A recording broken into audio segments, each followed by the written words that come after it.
So there's been a number of times that the bad buildings inventory was mentioned. That is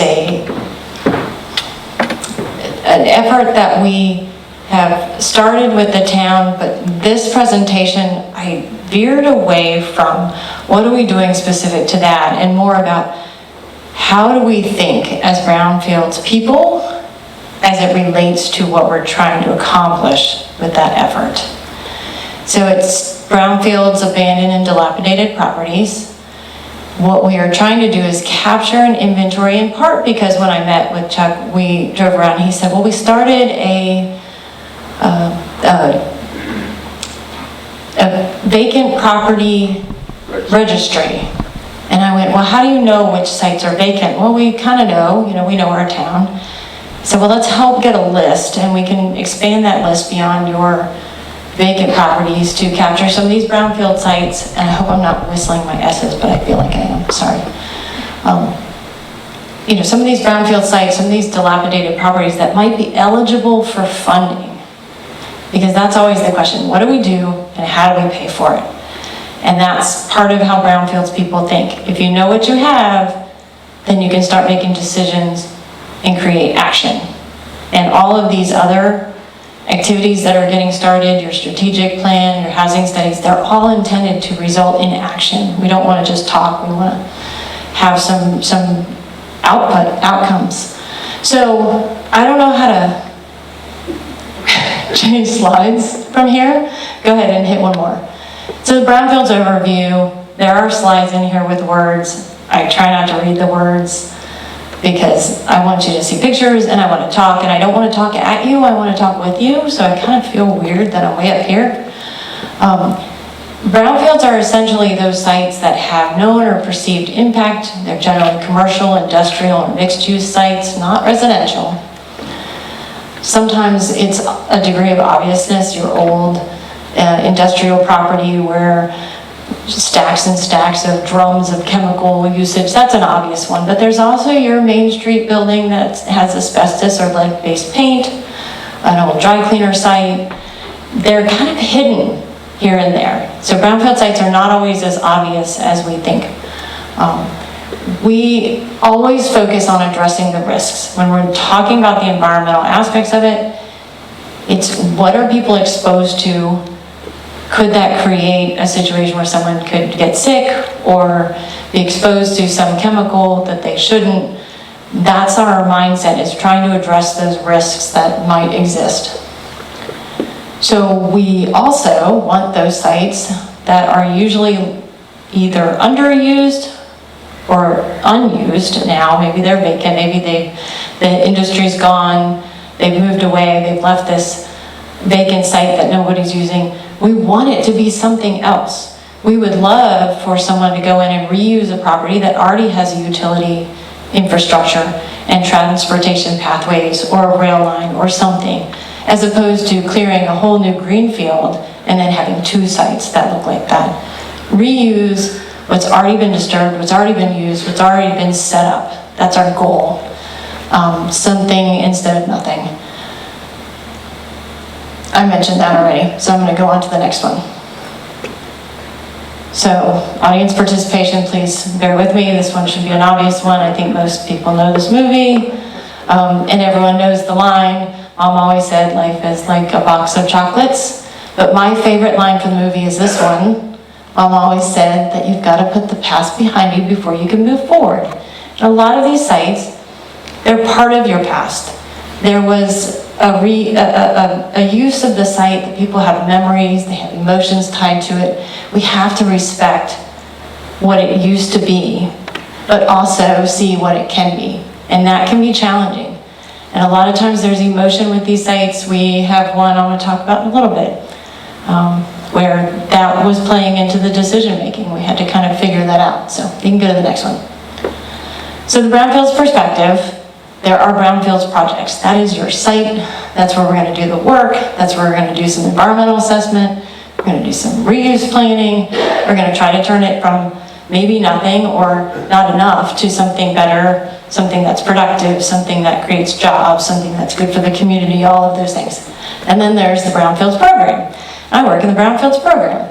And anytime we talk about a site or talk about an activity or a community outreach or some aspect of what we're going to do, we're going to look at the environmental conditions, we're going to talk about the economic potential, and we're going to address the people who are affected by the decisions that are made with the work that we're doing. That's you guys. And if we don't take all three into account, I don't think we're doing it the justice that it deserves. Decisions can be made that are not holistic. That's my opinion. And then there's Brownfields people. I love the little icon because sometimes I do feel like I'm supposed to put on a superhero cape, but we're not here to save the day. The Brownfields champions all wear capes like that. Those are the people that are energized, that participate, that want to learn, that want to understand, and that help these things move along. Because I'm not here to make the decisions. I'm not here to do all the things. That's where you guys come in. But sometimes I can help provide information. Sometimes I can help provide tools that support that kind of decision making. So everyone's going to have to get their capes. That can be part of your summer wrestling extravaganza. So when we look at a brownfield site, there's kind of this roadmap that we follow. And I'm sorry, this is more words. The environmental part, we have to figure out what is there. What are we working with? Is it asbestos and lead-based paint? Is there tetrachloroethylene in the groundwater? That's from something that got dumped during industrial use. Is it petroleum and there's a release and it's in the water? What is there? Then we look at what does it mean? What are the risks? What are the exposures? Is it going to get into the water? Is it going to get into the building? Are people going to put a soccer field there and the kids are going to be kicking up the dirt that has something in it? Those are the things we're thinking about. What does it mean?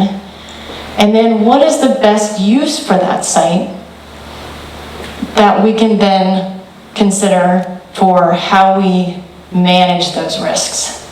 So if it wants to be a soccer field, maybe the soccer field gets 2 more feet of soil put on top, and that caps what might be under the ground. We don't have to dig it off. We don't have to spend all that money to take it away. It's no longer an exposure risk. And then we want to get the site ready for use. So we want to get over as many barriers as we can. And that's where Brownfields comes in, and sometimes we have magic money that can be used for things, and I call it magic money, but it's this unknown resource sometimes that we can't get developers in to our old Main Street commercial spaces because they're full of asbestos, and that costs money, and nobody has the money to deal with the asbestos and then also put their restaurant equipment in. So if we come in, we find that Brownfield's money, and that's used to remove the asbestos. Now we've taken that barrier out of the mix. And the guy that wants to put his restaurant there, so you can have a coffee shop or whatever, can just do the restaurant. And then you have a nice, commercial business, and now you have some jobs, and now you have some energy for the guy that charged his car.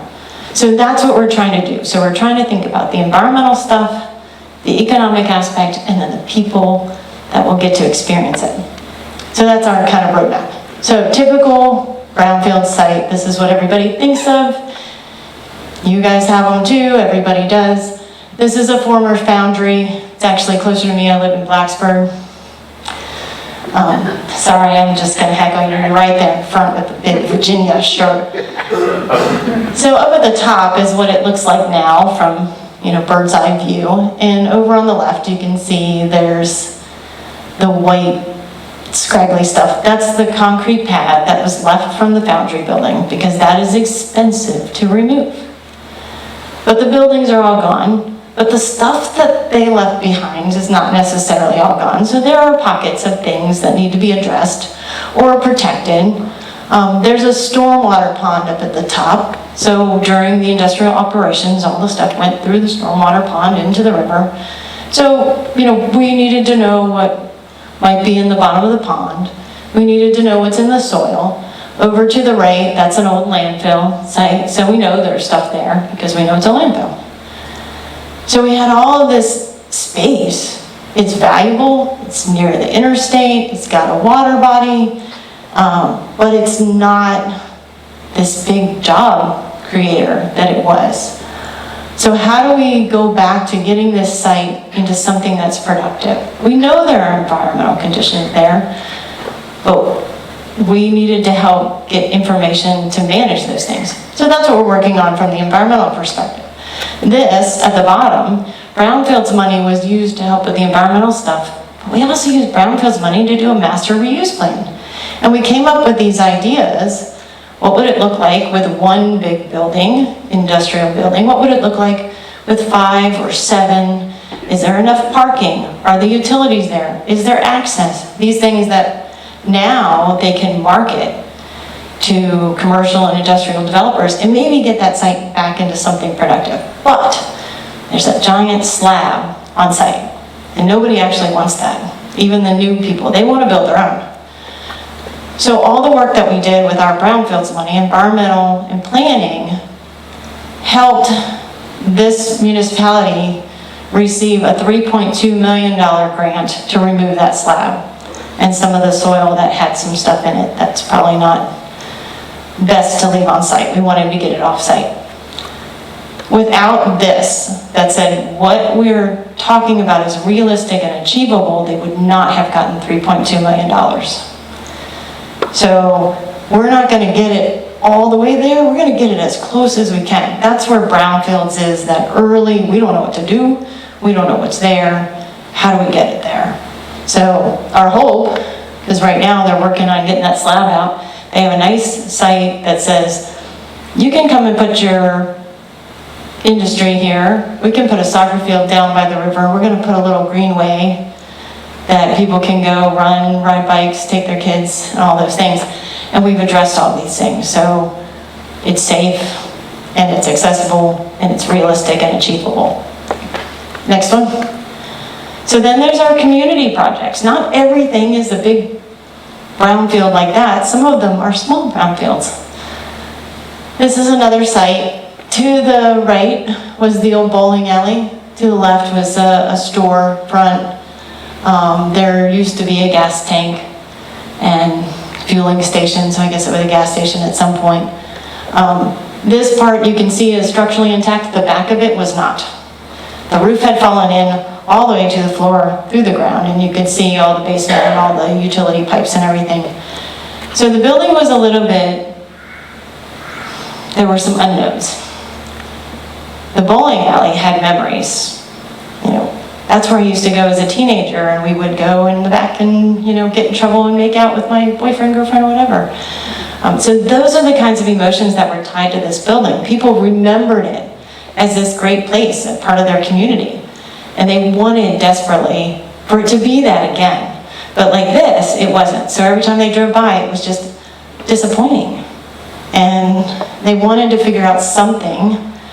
So half the town wanted to demolish it, and the other half wanted to preserve it and stabilize it. And we went in and said, well, first let's figure out what the environmental stuff that might be there. If there's anything left from the petroleum, if there's asbestos in the building, which there was. And help figure out the cost to stabilize it. So after we evaluated the structural condition of it using Brownfield's money, the cost to stabilize it was pretty big, and the cost to demolish it was pretty small. So they voted to demolish it. We found the more Brownfield's money that paid for that demolition and got rid of all the asbestos and cleared the site. Well, now they had a blank site. We don't know what to do with it. So we had to say, well, let's get it to be something.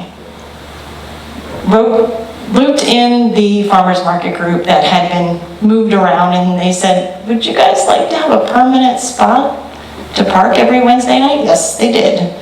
And they had a lot of opinions about it. So we invited them to be part of the conversation. They worked with the planning group. We used Brownfield's money to help kind of vision out. Does it fit to put a building there? Is there parking? They wanted to be able to back in. Does that work? Is there space for a little community garden? How do we access the river? All of those things were part of the conversation, and said, yep, this is realistic and achievable. It may not exactly look like this when it's done, but this went in a grant application, and they got $300,000 from the Tobacco Commission to start construction. So the RFP is out now, construction is going to start maybe next month, but very soon, so about a year and a half for both of these projects to get them from, we don't know, to, hey, we have a vision for something that is good. And my hope is that those people that remember it as a bowling alley now go there, and maybe they still go in the back and make out, I don't know, but you know, now it's another community beneficial space that will create new memories. They're also getting to reuse the bathrooms because there were utilities, so there's going to be, you know, when you have toddlers, if you've ever had to deal with that, just the fact that it will have a bathroom, I think, is huge. So those are just two examples. You can go to the next one. Of a brownfield project and how we kind of walk through. So our inventory stuff is to help identify sites like that where we might be able to step in and say, maybe we have some resources that we can use for that site in your town that is vacant or starting to lean in a bad way, or is a more obvious brownfield with some petroleum or some other contaminant or asbestos and lead paint. And maybe we can help find some resources and help you vision out a reuse for that that can be accomplished in a pretty short amount of time. I'd say a year and a half is pretty short in my world order. It's very short.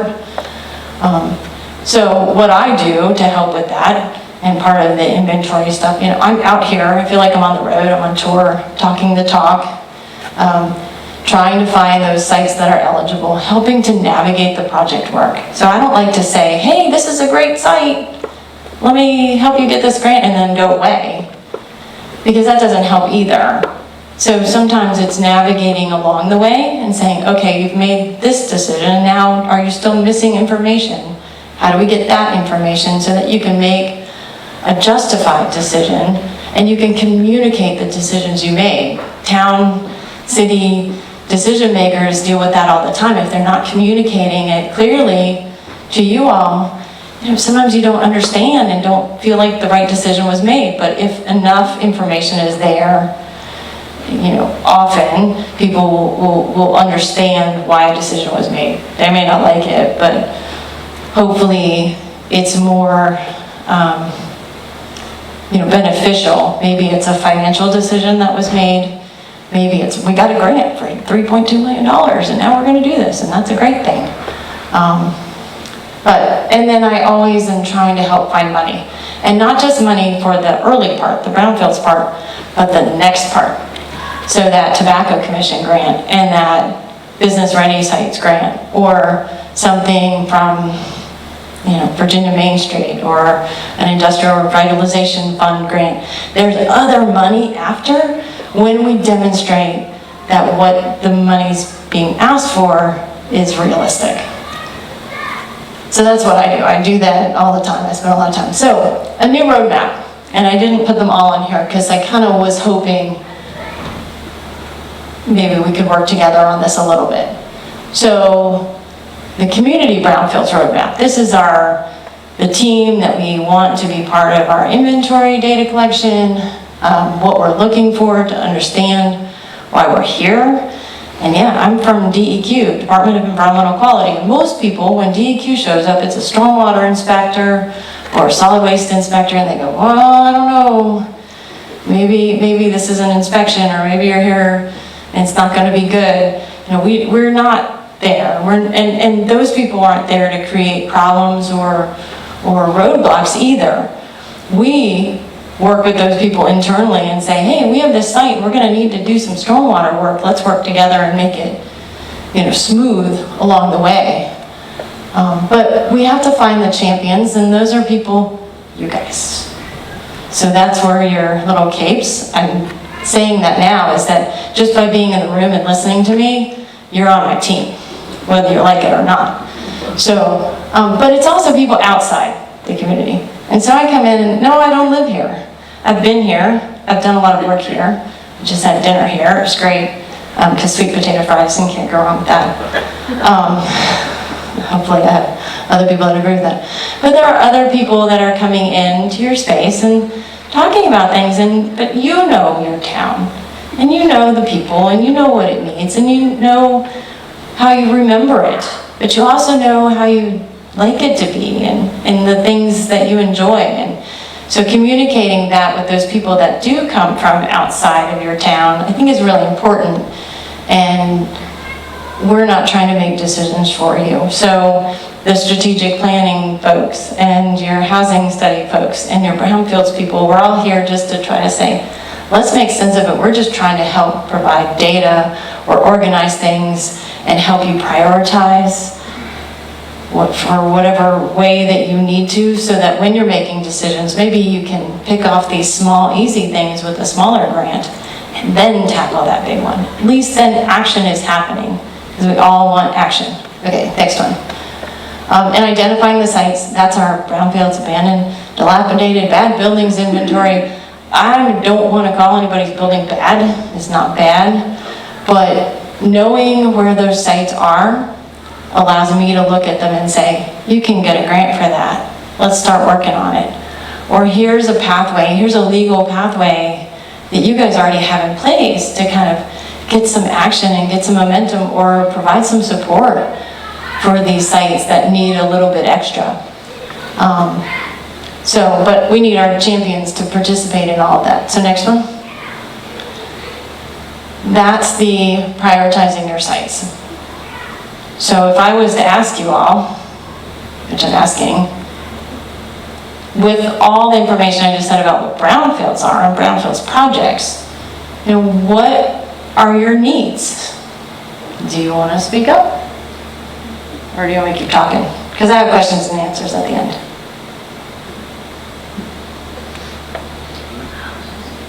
We'll do it at the end. Oh, you had something? Go ahead. Do you want to wait? Oh, I thought you were going to say something. We'll wait till the end. And what resources already exist? So I want you to think about those two things. What things you already have. That might just be the people. Okay, next. And then there's steps 4, 5, 6, 7, and so on and so on and so on and so on. Taking action. Because it never really ends. I could list out a roadmap, but you're always going to be traveling down this road. You might turn to the right here, and you might turn to the left here, and it's beautiful along the way, I hope. Some of those steps involve funding. Some of them I call them side quests. Those are your things like housing studies and strategic plans and comp plans. And I collaborate with those people, and I try to, because my information might be useful. Their information is useful to me. I will read those documents, especially a strategic plan or some sort of redevelopment plan that is community-wide, because usually there are sites there, priority sites that have already been identified. And I can come in and say, I can start working on that site for you. I can get you a little more information that might get a little bit closer. So I think those little side quests are useful, but it also means not doing it in a vacuum.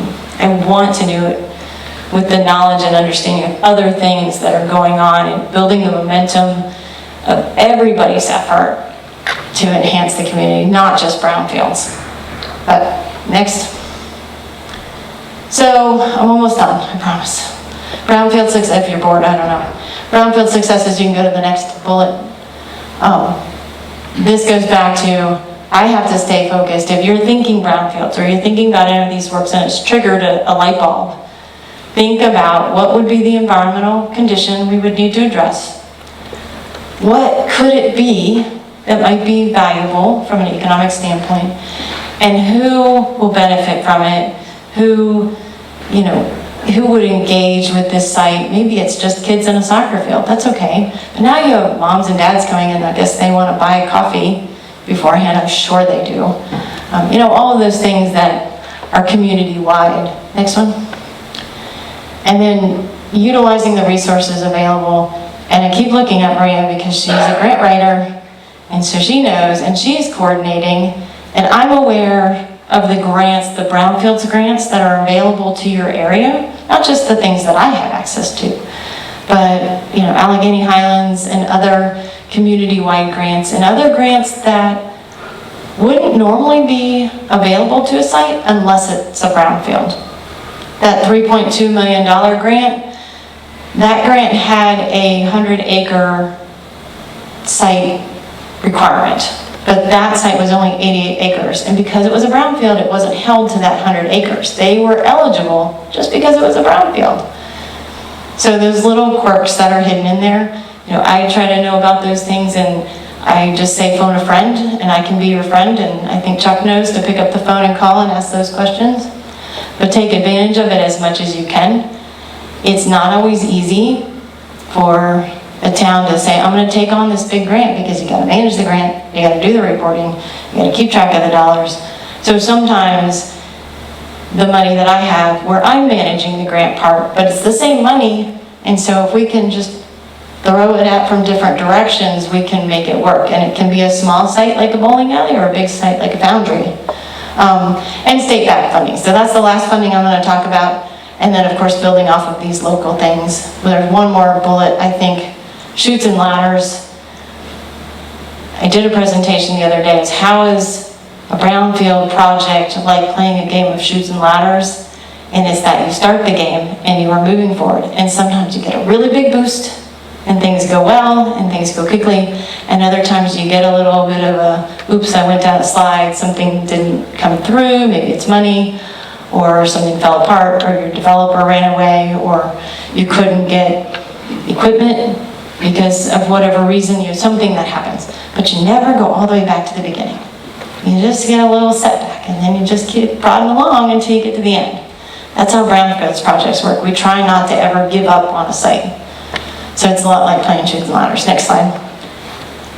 The primary source of funding that I will champion and cheerlead about all the time is this Virginia Brownfields Assistance Fund. That's what we call it. And I say that because DEQ is 2/3 of the vote, but it is at the Virginia Economic Development Partnership. They are the incentive agency for the state, so they manage the dollars, they manage the paperwork, and I just get to look at the grants and talk about the sites. But it's an easy, relatively easy grant to get, and it can be that critical early investment. When you don't know what's there and you don't know what it's going to be, we can use this funding a lot of times to kickstart. Now, it's not for residential properties. It's not for private owners, so an individual can't apply for a grant under this program. But working with the town or Economic Development Authority or Planning District Commission, they can apply for the grant. And that's where prioritizing sites is really important, because it might be a small site, but it can still be a priority that's worthy of getting a grant because you can accomplish something easily. And so having laid out those prioritization, metrics, you can really identify places for brownfield, for VBAF grants to work. Clifton Forge has had 3. They had 2 of them in 2017. And that was for the CSX site down the way when it was the rail yard and only the stack was left behind in the buildings, and then it wasn't being used, and now it is the salt storage. That, when it was developed, got 2 VBAF grants to help address the environmental conditions on the site and help to further that redevelopment a little bit faster, a little bit easier, and take some of the burden off of that developer with you didn't put this stuff here, but you're taking it on, and in return, we're gonna support you by getting these grants and helping you. Then there weren't any until just recently, June of this year, the 3rd Clifton Forge VBAF grant. And now it's on the radar. And I guarantee there will be others, because we've already started doing some prep work for some sites that have been identified through our bad buildings inventory and through just driving around and through realizing that brownfields money is not just an environmental site assessment, it's also planning, it's also asbestos surveys, it's also helping overcome those barriers, maybe a structural survey. It's many of those things. This is a great resource. So I think you will see more of these in Clifton Forge moving forward. I think that's the end. That's me. Feel free. I'm sorry I can't offer those grants to everybody, but you can help be part of the, how do we prioritize? What do we need? Questions? I kept getting closer and closer to the edge. So I was afraid they had me on video. You know, one thing throughout the entire county, there is a need for housing. Yet this town is full of, and I'm sure Covington's the same way, full of a lot of houses that are uninhabitable. And that cannot be used for, funds cannot be used for housing. How does one address that when you have a resource, you have places to put houses, but there's no reason to develop here? So what can you do about dilapidated properties? It's a challenge that I face every day. The inventory work that we're doing is the only space that I'm working in right now where I can capture data of residential properties that are abandoned, blighted, dilapidated, and by helping to collect that data and the ability to share it and say, there's a need, and I have some data that demonstrates the need, and Virginia Housing has data that demonstrates the need, then it supports going to legislature and saying, we need demolition money. We don't have a demolition fund. You know, I'm trying to get data that I can share in the hopes that there becomes a resource to address those things. VBAF can be used for sites where the outcome is workforce housing. So maybe it was an old commercial property and it's being cleared, and now they're going to put in some affordable housing or workforce housing. So we can cross over just a little bit, and we can assist with mixed-use sites where there's commercial and residential. So we have a little bit of a way to dialogue in those things, but the individually, privately owned residential properties, Brownfields is not usually the money that you can go to for that, but by capturing some of that and trying to share it. I will say we did an inventory effort in Narrows, Virginia. I don't know if you know where that is, Giles County, almost West Virginia.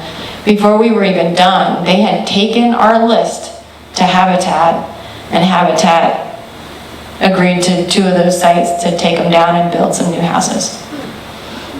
So I didn't even know he was doing that, but you know, here we had collected some data that was valuable, and there it was in print for him to use for leverage. So I don't have a good answer because it is a universal challenge, but I'm part of that broader team of statewide agencies that's trying to get data pulled together and demonstrate the need. So. You asked earlier about what does the town need? Okay, I would recommend retail shopping. You know, more than, I don't have anything against the dollar store and Family Dollar and things like that, but you know, something that's above that. We also used to have a fancy restaurant in town that was talked about, and people would come for 50, 100 miles to come to that restaurant, and it's been empty for a number of years. And I have a friend of mine constantly suggesting a supply store for hairstylists and other people who, you know, are barbers and you know, beauty shops and things like that. Something that would do the shopping and be the middleman that would help them. So from the Brownfields perspective, our goal is to help create the spaces and make sure that the spaces are ready and reusable for those small independently owned businesses to come in and take some of the expenses out of that daunting, expensive looking redevelopment, you know, renovation project, and hopefully that supports other initiatives and other incentives that the town might offer to say, come to our Main Street community. Then there's the, what is your economic draw? And right now, a lot of communities like this, it's drawing on the ecotourism. Those people that want to come from Northern Virginia and pay to play in the spaces that, where I live, I just take the fishing rod down with my kid, we just go jump in the creek and we go fishing. But there's an outfitter down the road and people come and they pay $400 to go in a boat, you know, to get somebody to take them fishing. So then taking advantage of what might be around to bring those people in, and your rebranding effort, I think, is good also. It's going to get it out there and highlight, here's Clifton Forge. Come see us and see what we have to offer. So I think all of those things kind of play together. But when it comes to where do I put my barber shop, that's where, call me if it's full of asbestos and lead paint, I'll see if I can clear it out for you. And then that person can hopefully get in. Maybe you can give them a little bit of facade assistance to fix the broken glass on the front so that they can put up their sign. And, it's a lot of little things that come together and hopefully result in somebody coming back and saying, I can own a restaurant here and raise my family and be able to afford it. You know, that's what we want. So that's the small town aspect of this. Where does Brownfields fit in that? It's kind of hidden in really weird places. But we can't do it on our own, so. I would love to see all those things, and I will come and go to that restaurant. And let me know. I want to go all ribbon cuttings, so. Yes. Back to the earlier point that Dave was making about what about residential, I think that one of the challenges that we have had, and I was at that original discussion about what do we need, is the messaging that residential and commercial, it's not an or, it's an and getting people to understand that there's joint momentum, that's shared momentum across both of those different constituencies that will help move us forward. It's not, well, we're just going to do commercial first because of the Brownfields money, but we have to do it in a coordinated way with both, so that people don't just say, well, what about all the broken down houses, as opposed to, okay, how do we fix this collectively? And sometimes it's how do you make it walkable if you have a main street, so that, you know, it's not just the main street strip, but everything around it starts to kind of build as well, and then you have sidewalks, and then you have access. And